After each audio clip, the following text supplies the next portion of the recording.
It rained quite a bit. I don't know if we'll shell corn today or not, but we'll try. So, I think we got like between a 1/2 inch and 3/4 of an inch. But I mean, the ground was pretty solid before.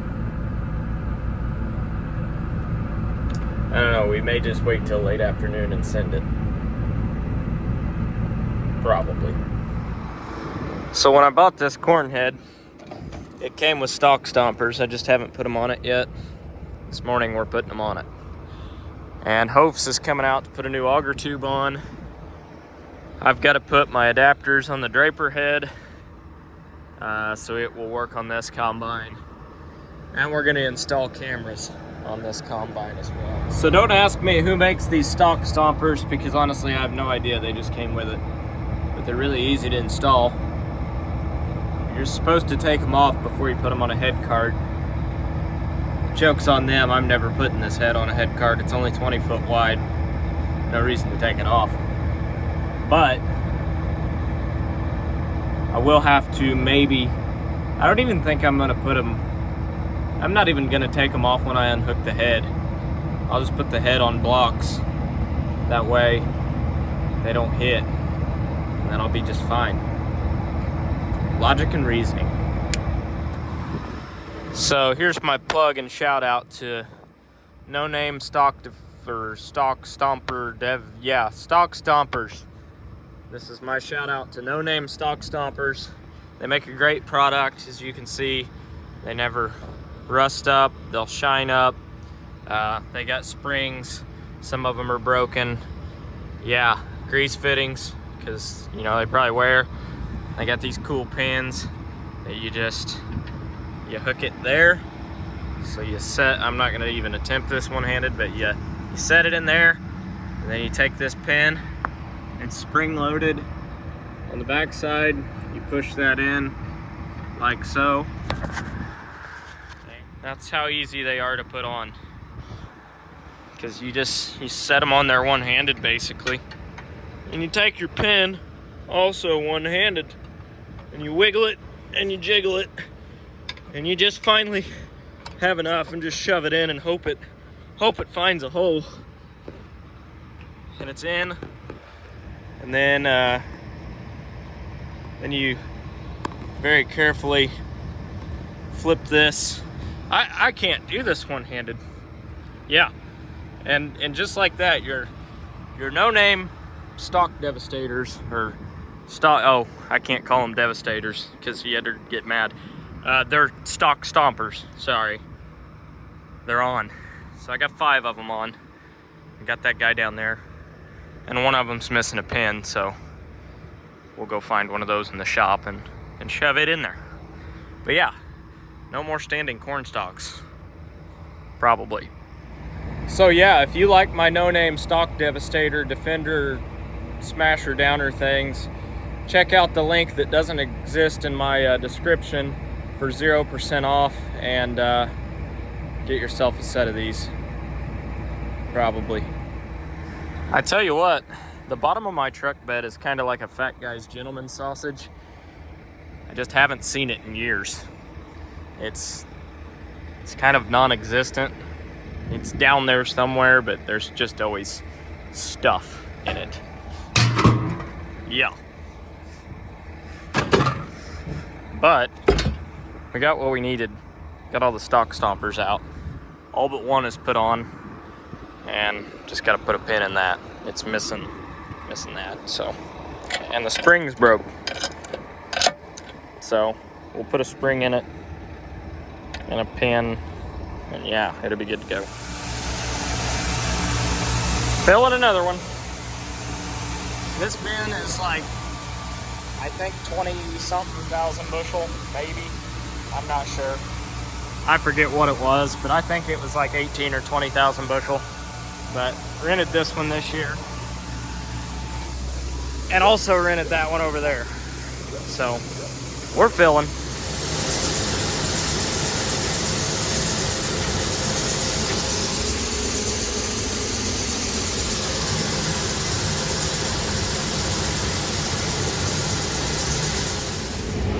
Well, I guess this 4 rows of shame here, or 3 3/4 rows, I guess, is the last bit we've got on this end of the field. 100-acre field just about wrapped up. We just got a little bit over there and we'll be done. And that'll be it for the corn here around the farm, but that's where quite a bit of it was. So hopefully we'll get this done tonight and moved up the highway first thing tomorrow morning.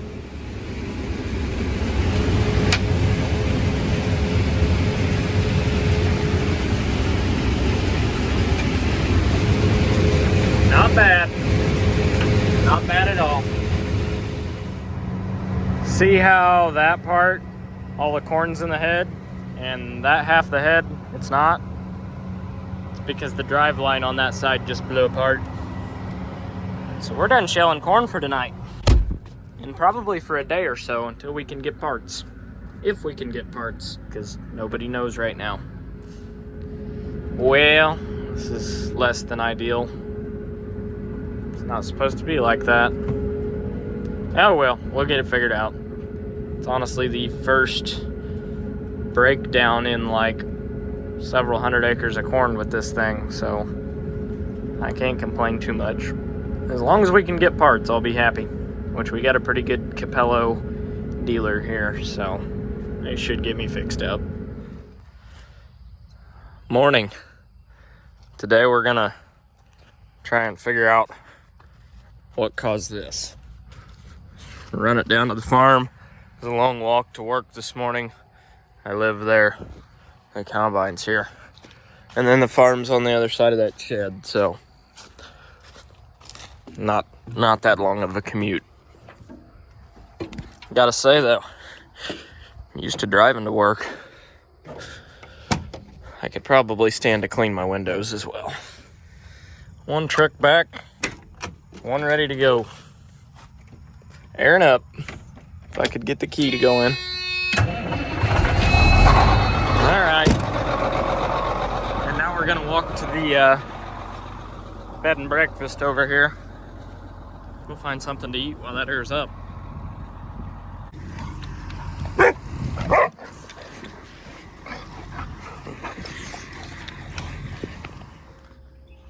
Well, I started digging into it.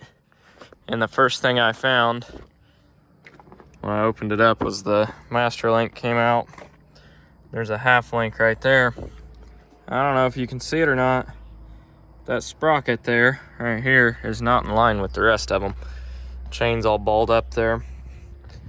So I would say the reason it all flew apart is because that sprocket's not in line. And it also sheared a bolt off right there, and it tore this plastic cover all to hell. And this has to be sealed because this all runs in, I think, gear oil in here. And there's a lot of yeah, it's not supposed to look like this. So anyhow, we're gonna dig into it. I didn't mean to say gear oil. It runs off corn head grease. I meant that, but I didn't say that. That's what it runs off of.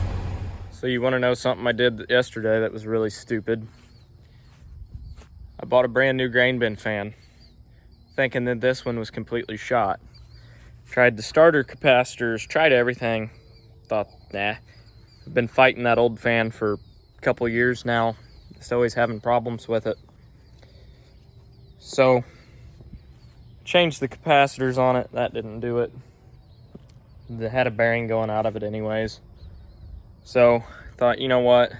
I'll fix that one this winter, fix the old one this winter when I've actually got time. There's not too much to them. So I'll fix it this winter, and in the meantime, I'll just get a new fan and use that old one as a spare if I ever need it somewhere. So I went and got a brand new fan, a couple $1,000, and nice 24-inch GSI fan, works really good. And then I wired it up and it wouldn't kick on. So I got a voltage meter. Was only getting 110 to it instead of, well, I was only getting 1 leg of power to it instead of 2 basically. Then I tested the breaker. Yeah, the breaker was bad, that was all it was. So now I've got a brand new $2,000 fan. The whole time the breaker was the problem. But I did check the breaker first, to my defense. The problem was I did not check the correct double pole breaker. Checked the wrong one. I was checking the one to the unload. I thought I was checking the one to the fan, and I was just so convinced that that was, yeah. So yeah, screwed around half the day yesterday with that, but it works. It is the newest fan on the farm, so.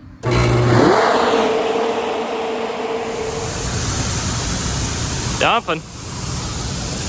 Got the hopper bottom here. It'd be nice to fill this bin today, but with a broken corn head, I doubt that happens.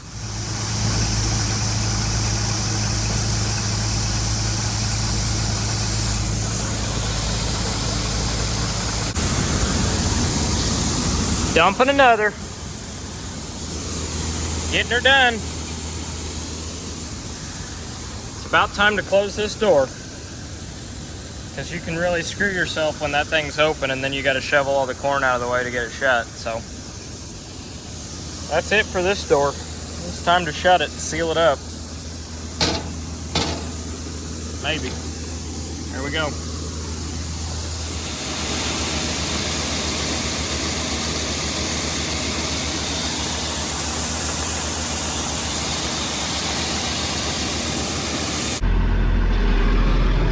Alright, we're gonna go see if we can't fill in some washouts and get some wheat and rye drilled into them today.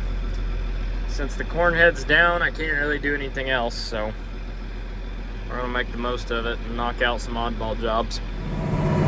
Well, I temporarily fixed the corn head, and it worked for 3,500 bushels. I shelled three truckloads in the grain cart, and it all blew apart again. So we're just gonna have to wait on parts. It is what it is.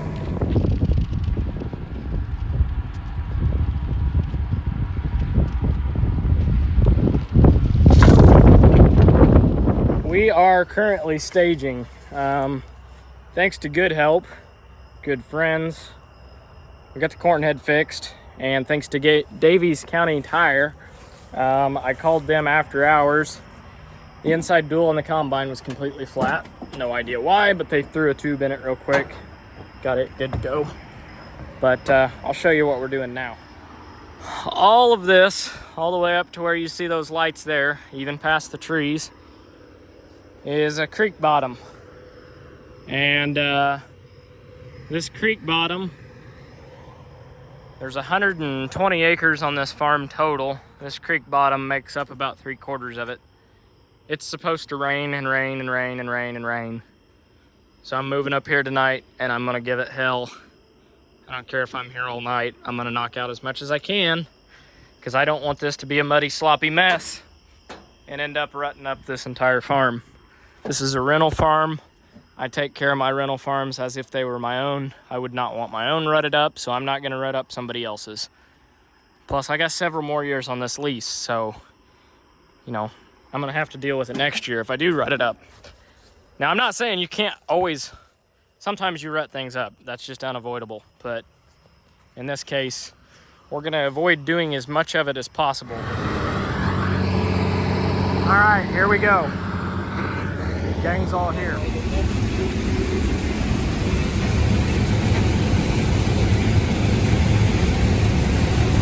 Oh yeah, I think we'll, the new boys anyway, it ain't gonna rain till 4 in the morning last time I came. Up here in Washington, it's gonna be about 10 rain.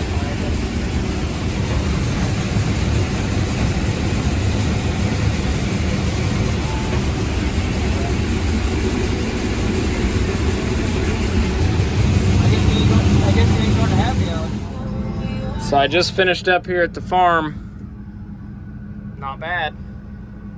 Not bad at all. Now we're headed up the highway. 3 or 4 miles up the road. Low traffic levels right now after dark. 20-foot wide, 8-row corn head. already meeting cars, but what could go wrong? We're not taking the head off for this. It's just not worth it. Not worth it. If it was rush hour here in small town America, maybe, but it's not, so we're going for it. Well, we're getting something done. Not much, but got a couple end rows done here. Still plenty more to go. Problem is the truck. That truck is already full. One more hopper and the cart's gonna be full, and it's supposed to be raining here shortly, and it's late already, so we're just gonna fill the cart, tarp it, leave the combine empty in case it does rain, and take the semi in, get it under a roof. So not gonna get a whole lot done here, unfortunately. I didn't realize what time it was, but it's already almost 1:30 in the morning, so there's really no sense. They keep backing. It is definitely probably maybe gonna rain, but they're not backing the chances off, but they're backing off the amount we're gonna get. And for what they're calling for now, even if it does rain tomorrow, while it's raining, I won't be in the field, but right after it's done, I'll be right back as soon as the stalks are dry, because they're only calling for like 4/10 now, so that's not enough to keep me out of a cornfield. Beans, yeah, but corn, no, not really. So I'm gonna get lined up here, fire the head back up, and got one more hopper and call it a day. Well, everything's full and the rain's right on top of us, and it's late, so this is it. We're calling it a night. Oh well. We'll hit it hard tomorrow. Morning. It's a little slimy out, but we made it. Took the semi off the road, and I knew if I didn't keep the momentum, I wasn't gonna get it turned around, so we gave her hell. We made the turn and got it faced back out. Better to do it empty than loaded. So we're gonna dump the cart, shell a hopper or two, and take off with the truck. Stalks are still extremely wet, but that truck's already got a hopper in it, so just gonna put one in it so it's worth the trip to go dump it. And yeah, we only got to shell one hopper with wet stalks. I think we can handle that. I need one of those Thunder Wagon trailers. Everything's out of fuel right now, but I can't afford one. Nor do I see the point in spending 15 grand on a fuel trailer. They're cool, they're nice, don't get me wrong. Cost effective, not really for me, but they're cool.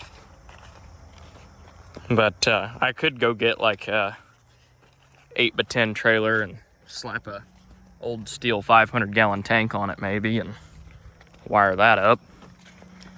That'd be the more cost-effective thing to do. It's about time I do something like that. Well, we're dumping. Pretty clean corn, really. Doing a pretty good job. A couple cockleburs in there from up along the creek, but we're getting her done. Still a little tough this morning. Still, the stalks are kind of, well, they're not kind of soaked. They are soaked. They're completely soaked. But we're gonna go dump both trucks. Just put a little bit on the cart there, which a little bit out of this combine pretty much fills that cart. So, but anyhow, gonna go dump both trucks. Give the stalks time to dry. Combine needs fuel, the cart needs fuel, so I'm gonna fuel them up as well. While I'm not. Basically, if I go fuel everything up and go dump both trucks, hopefully the stalks will be halfway dry by then, I'm hoping. So that's what we're doing. Nice short rows here. Lots of that down on this farm. Lots of just little sections and patches.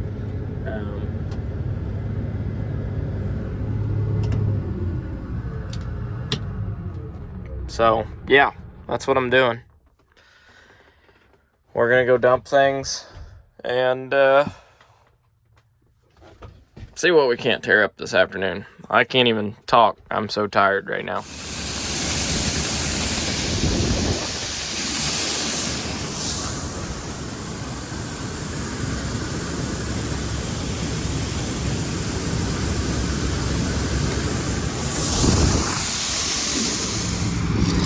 All right, we got both trucks empty here. See what we can't knock out on the north side of the interstate. I'm moving over here because the corn on the other side of the interstate is testing not wet, but a little bit wetter. And I've got a bin that's shorter and bigger around with a bigger fan on it. So I'm gonna try and put that in there so I got a little more airflow through it. This stuff here should be really, really dry. So I'm gonna put it in a tall bin with a small fan, and hopefully things will just keep a little bit better that way. I'm not gonna lie, I'm kind of bummed out with what this corn here is making. It's not making near what it was at home. It was planted about the same time and it's the same variety, so not real sure why. But it's not making near the same as what it was at home. But we're scooting right through it, that's for sure. It's really, really dry, and there's a lot of trash going in the head, which I don't like. But when it's this dry and the stalks are this brittle, that's just kind of part of it, so oh well. Well, those two are full. That's full. And that's full. So now we play the game of getting everything unloaded and empty and get back at it. Well, the rain's coming again, so we're giving her. We've got 3 trucks, 1 driver for the trucks, and a cart driver, and me out here right now. So we are covering some acres, but this corn, I don't know. I replanted most of this farm. I should have replanted all of it, because where I didn't replant it, there's like a 40 bushel difference, and you can tell just by looking at it, it's pretty thin out here. Should have replanted all of it, but I didn't. So lesson learned, if you got a halfway okay stand, just rip it out and restart. I would have been money ahead to replant it, so lesson learned. All right, we got her in 4th. Road range it is, except I'm just cutting across the field to get on the highway to cut across another field to get in my field. But both dump trailers are full, mine and another guy that's hauling for me right now. They're both gonna be full once he gets that cart dumped. And then we're gonna fill the Volvo. The rain's right on top of us, but it's kind of looking like it's gonna split us, so depending on what our truck situation is, he should be back here shortly and he's gonna start hauling for us again. Either we're all gonna go full or it's gonna start raining, but I'm gonna keep the combine moving until either one of those things happens. Life's good. Congratulations, you made it to the end of the video. Basically, these videos are about 2 weeks behind right now, but I'm still trying to get them out. It's been a week. It's been a lot of hours this week. It's raining now, or sprinkling. Beans got tough, couldn't cut them, so I quit. But I have been cutting beans with a new combine, so that's pretty cool. So if you want to see that, subscribe, do whatever. The YouTube algorithm stuff, you guys know what to do. Thanks for watching. I'm gonna make something to eat now.